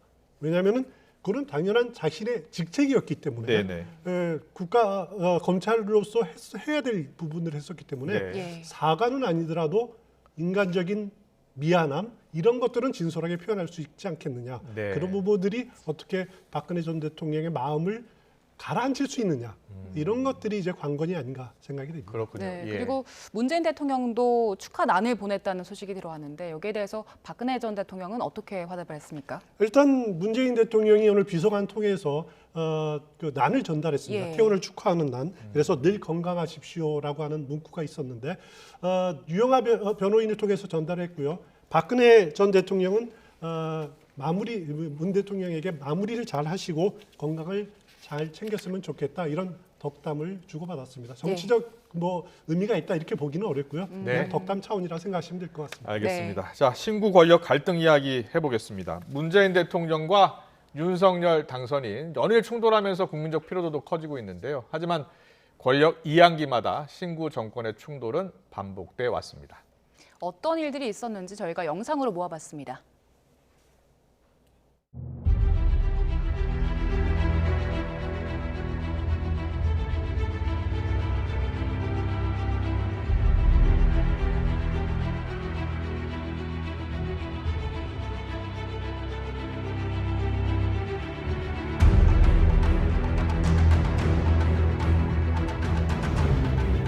친애하는 국민 여러분, 계획은 먼저 세 가지 당면 과제의 실천으로부터 시작해야 합니다. 그 첫째는 부정부패의 첫 계립니다.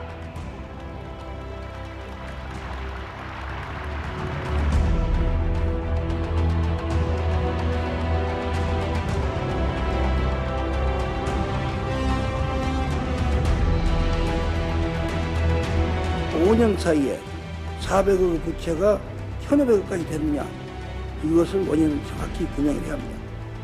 무슨 크게 쓴 데도 없고 무슨 전쟁한 것도 아니고 왜 이렇게 됐는지.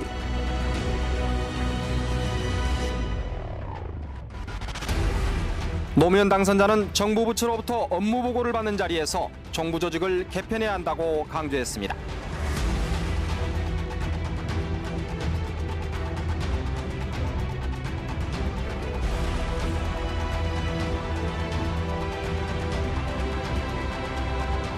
새 정부가 출범하기 전에 정부 조직 개편을 해서 새롭게 일을 할 수가 있습니다.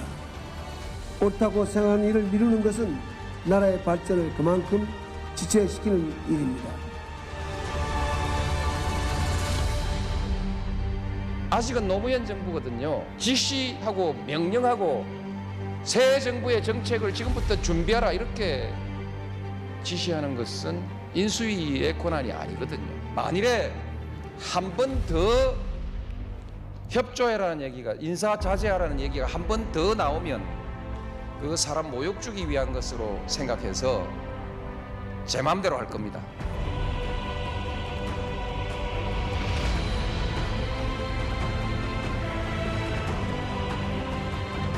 어떤 사회에서는 법지킴은 오히려 손해다 이렇게 생각하기도 하지 않습니까? 그런 나라는 참 미래가 없다고 생각합니다.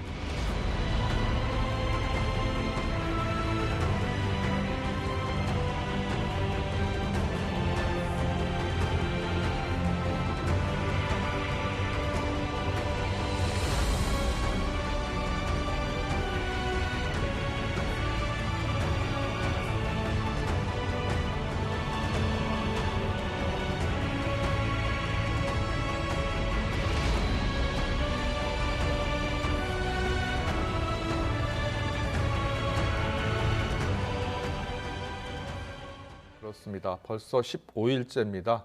대통령과 당선인이 만나지 못하고 있습니다. 신구 권력의 갈등, 어제 오늘 일은 아닌데요. 왜 이렇게 반복되는 걸까요? 일단 뭐 불가피한 측면도 있습니다. 네. 그래도 지금 뭐 코로나 위기 상황에서 전현직 권력이 이렇게 그 냉랭한 상황을 유지할 필요가 있을까?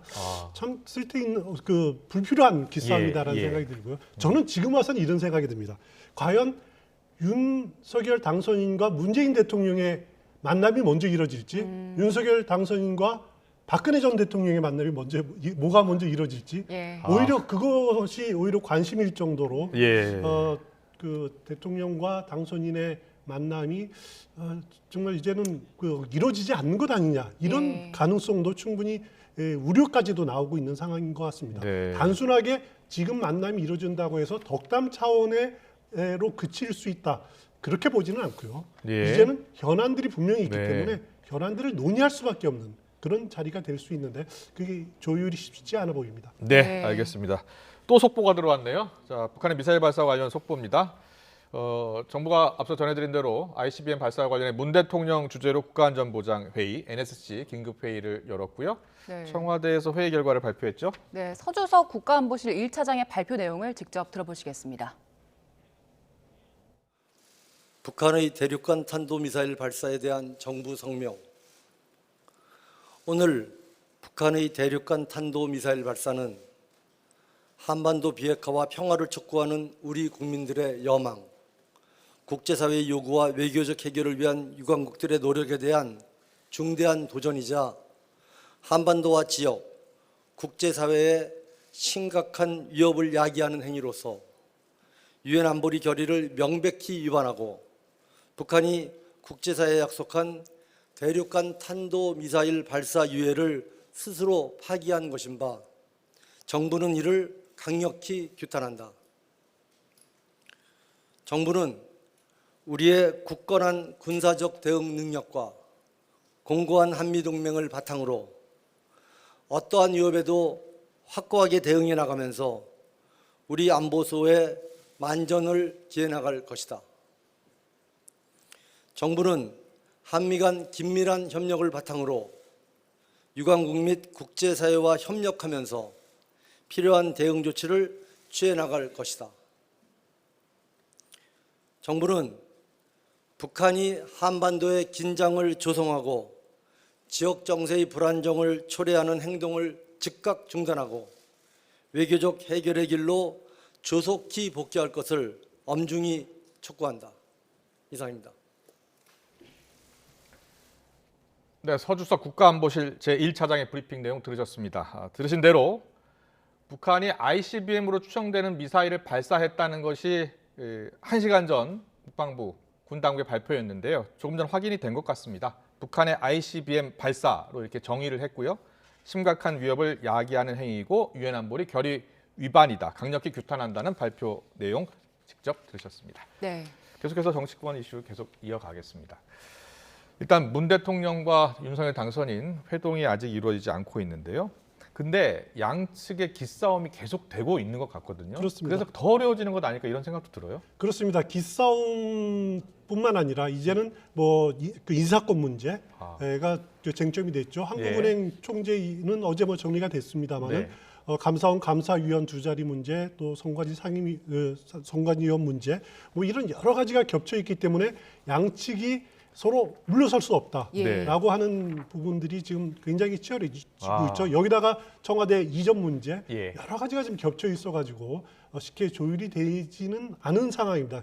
이렇기 때문에 단순하게 덕담 자리로 두 사람이 만나는 자리는 이제는 그런 때는 이제 지나가지 않았느냐라고 생각이 드는데 네. 그래도 시간이 지나면은 결국 윤석열 당선인이 유리합니다.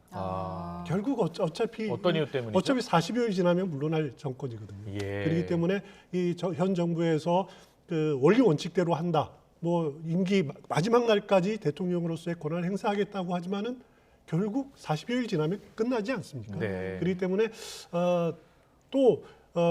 원활한 권력 인수인계를 위해서는 해야지 국가가 제대로 굴러갈 수 있는 그런 바탕이 마련되지 않겠습니까? 네네. 그러기 위해서 지금이라도 조금씩 더 유연하게 태도를 취할 필요가 있지 않느냐는 생각이 듭니다. 네, 오늘 청와대에서 윤석열 당선인을 향해서 다시 한번 회동을 촉구했는데 박수현 국민소통수석 그리고 윤석열 당선인의 발언 차례로 듣고 오겠습니다. 네. 답답해서 한 말씀 더 드립니다. 나는 곧 물러날 대통령이고 윤 당선인은 새 대통령이 되실 분입니다. 두 사람이 만나 인사하고 덕담 나누고 혹시 참고될 만한 말을 주고받는데 무슨 협상이 필요합니까? 무슨 회담을 하는 것이 아닙니다. 대통령 당선인이 대통령을 예방하는데 협상과 조건이 필요했다는 말을 들어보지 못했습니다.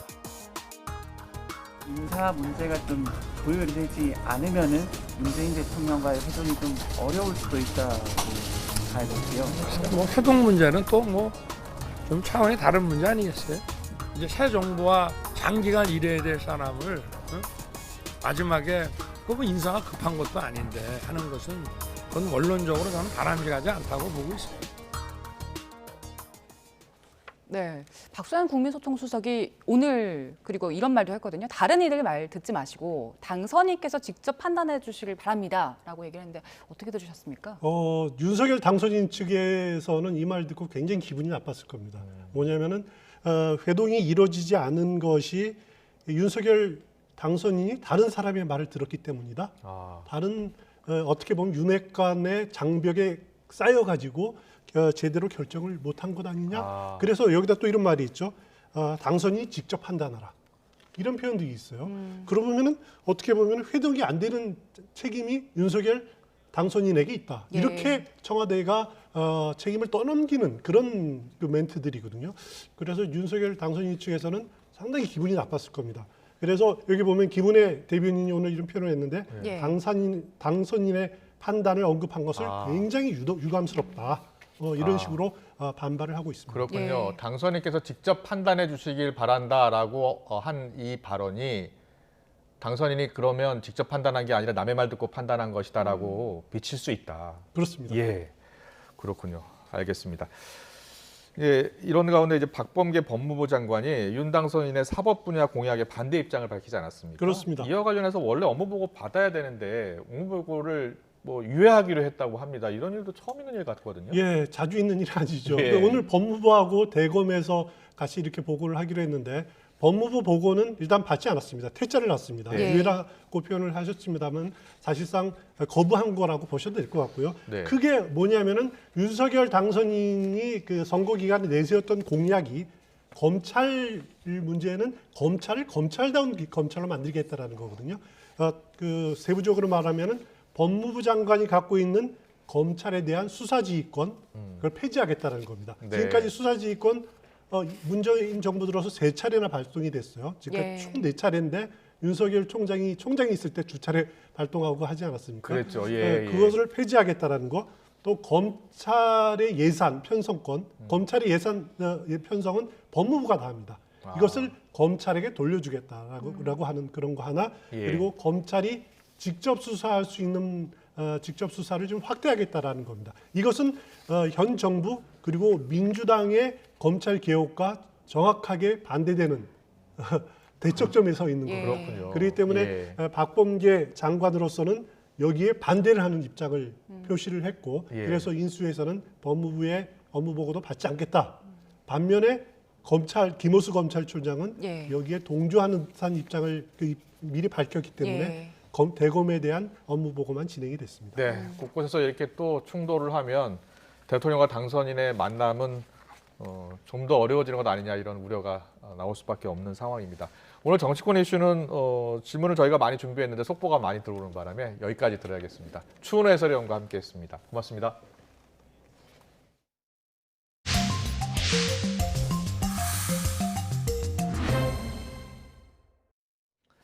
러시아가 우크라이나를 침공한 지 오늘로 딱 한 달이 됐습니다. 공식 집계로만 민간인 1,000명이 목숨을 잃었고요. 우크라이나 국민 300만여 명이 고국을 떠났습니다. YTN 취재진은 그동안 폴란드와 몰도바를 거쳐서 우크라이나로 입국을 했습니다. 그래서 피난민과 또 주민 등을 직접 만났고요. 다시 루마니아로 철수를 했습니다. 루마니아 국경 검문소에 나가 있는 특파원 연결합니다. 양동훈 특파원. 네, 우크라이나 루마니아 국경 시레트에 나와 있습니다. 네, 어제는 우크라이나에서 취재하고 이제 루마니아로 옮겼습니다. 오늘로 우크라이나 침공 한 달째입니다. 현재 전황은 어떻습니까?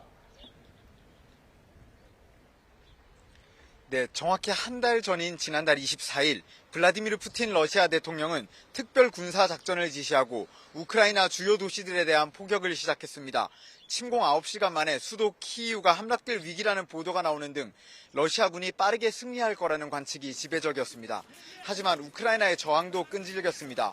볼로디미르 젤렌스키 대통령을 중심으로 똘똘 뭉친 우크라이나 군과 시민들은 결사항전에 나섰습니다. 수도 키이우, 제2도시 하르키우 등 아직 러시아군의 공세를 버텨내고 있습니다. 남부에 있는 항구 도시 마리우폴은 포위된 채 항복 요구를 받았지만 우크라이나는 단호하게 거부했습니다. 러시아군의 식량과 탄약 보급이 한계에 다다랐다는 분석이 나오고 우크라이나군은 키이우 서쪽에 있는 요충지인 마카리우를 탈환하는 등 반격에 나서고 있습니다. 젤렌스키 대통령은 러시아군의 침공 한 달째인 오늘 전 세계 사람들이 우크라이나를 상징하는 옷을 입고 반전 시위에 나서달라고 요청했습니다.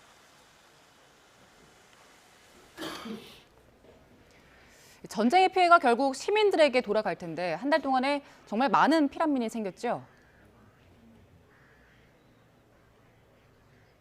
네, 유엔 난민기구는 우크라이나 국내외로 피난을 간 사람이 1,000만 명에 달한다고 추산했습니다. 다른 나라로 넘어간 피난민도 300만 명을 훌쩍 넘겼습니다. YTN 취재팀은 그동안 폴란드와 몰도바 등지에서 사선을 넘어온 우리 교민들과 피난민, 자원봉사자들을 만났습니다.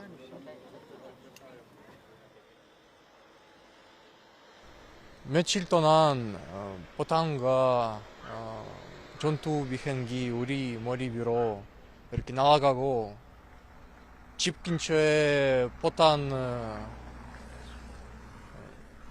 떨어지고. The Russian attack almost everywhere. South Ukraine, 40 hours, 2 days and a half. 정부 허가를 받아 취재에 나선 우크라이나 체르뉴치에서는 하루 5번이나 공습 경보가 울리는 등 전쟁의 긴장감을 고스란히 느꼈습니다. 동시에 주민과 피난민이 공존하면서 더 힘든 처지에 있는 시민들을 돕기 위해 노력하는 모습도 볼 수 있었습니다. Стараемся быть активными, стараемся помогать Виталику. Он очень много помогает церквям, беженцам, те, которые находятся на... 또 곳곳에서 전쟁에 지친 피난민들의 마음을 달래주는 연주자들도 만났습니다. 메디카 검문소에서 만난 피아노맨이 대표적이었습니다. 잠깐 들어보겠습니다.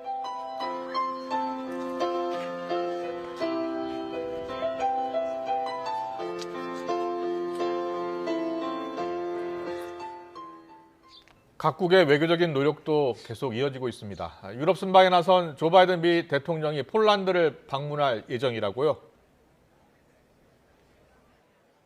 네, 바이든 대통령은 나토와 유럽연합, G7 정상회의에 참석하기 위해 벨기에에 도착했습니다. 오늘 잇따라 열리는 회의들에서는 우크라이나 사태에 대한 논의가 집중될 것으로 보입니다.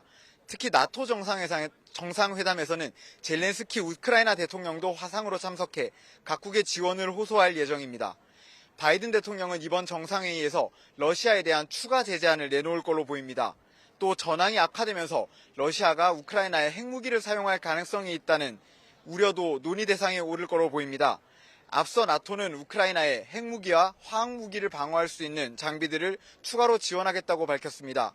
외신은 미국 정부가 러시아가 핵무기를 쏠 것에 대비해 비상계획 마련에 들어갔다고도 보도했습니다. 내일 바이든 대통령은 가장 많은 피난민이 몰려오고 있는 폴란드를 방문할 예정입니다. 네, YTN 취재팀 이제 2박 3일 취재를 마치고 우크라이나에서는 철수를 한 거죠? 네, 제가 나와 있는 이곳은 우크라이나와 루마니아 국경에 있는 시레트 검문소입니다. 이 검문소로는 여전히 많은 시민이 우크라이나에서 빠져나오고 있고 피난민들을 돕기 위한 자원봉사자들의 손길도 이어지고 있습니다.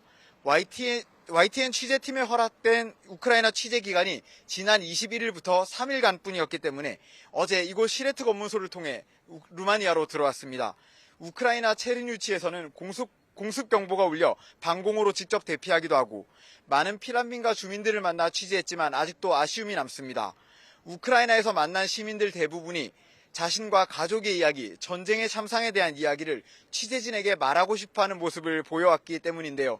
비록 우크라이나에서는 떠났지만 저희 YTN은 앞으로도 전쟁 상황과 우크라이나의 비극을 생생하게 전해드리도록 노력하겠습니다. 지금까지 루마니아 시레트 검문소에서 YTN 양동훈입니다.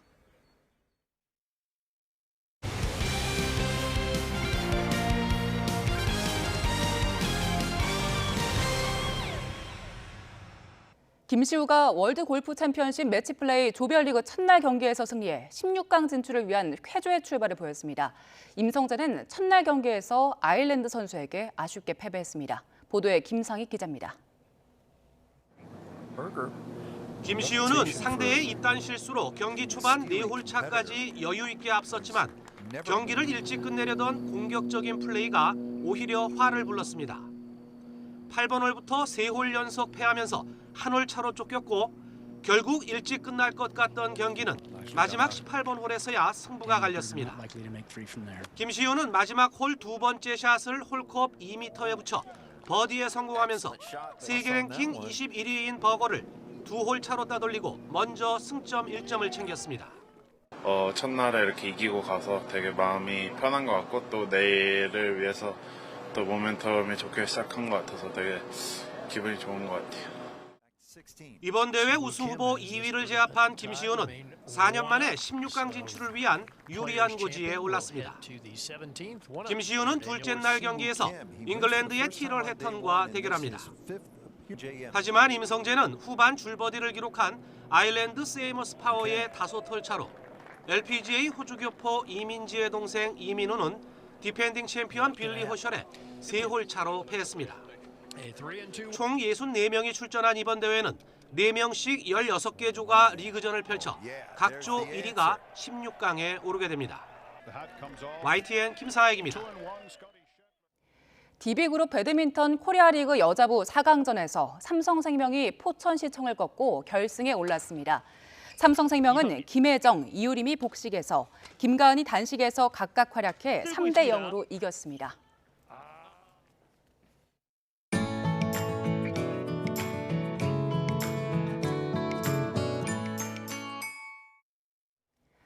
규모는 크지 않지만 창의적인 기술력을 바탕으로 소득을 높이는 농가를 강소농이라고 합니다. 강소농 육상 사업을 시작한 지 10년이 지났는데 매년 그 수가 계속 늘면서 우리 농촌의 경쟁력을 높이는 발판이 되고 있습니다. 김학무 기자의 보도입니다. 30가지가 넘는 다양한 쌈 채소를 재배하는 농가입니다. 지난해 매출 1억 5천만 원에 순소득은 1억 원 이상. 다른 농가보다 순소득률이 훨씬 높습니다. 스마트팜 시설과 배양액 등을 농장주가 직접 개발해서 적용한 게 첫째 비결입니다. 직접 만든 배양액을 순환 방식으로 여러 작물에 사용해서 병용비도 줄였습니다.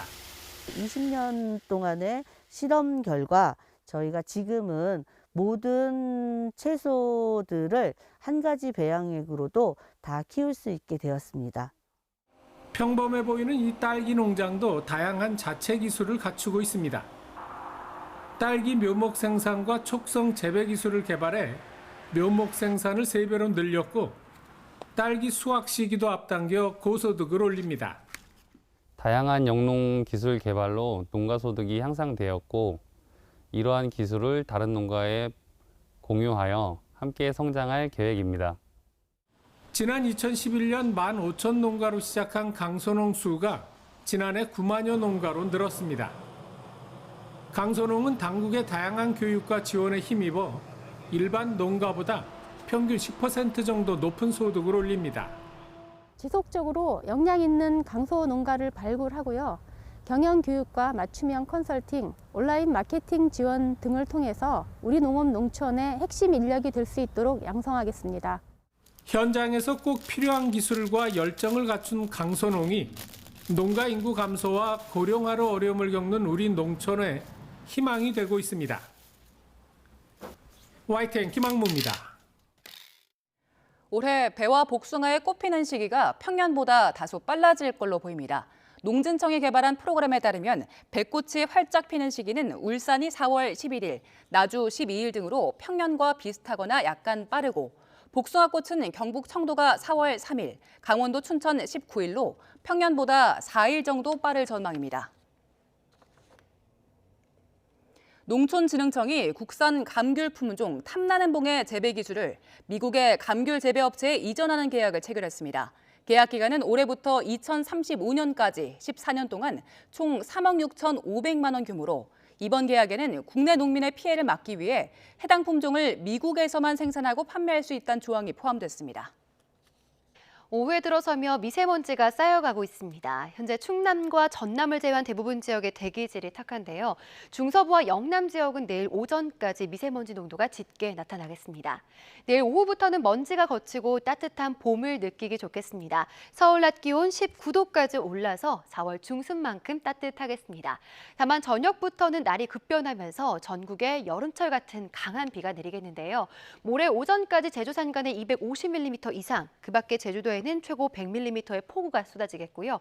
남해안 많은 곳에도 80mm 이상, 수도권과 호남, 영남 해안에도 20에서 70mm의 많은 비가 내리겠습니다.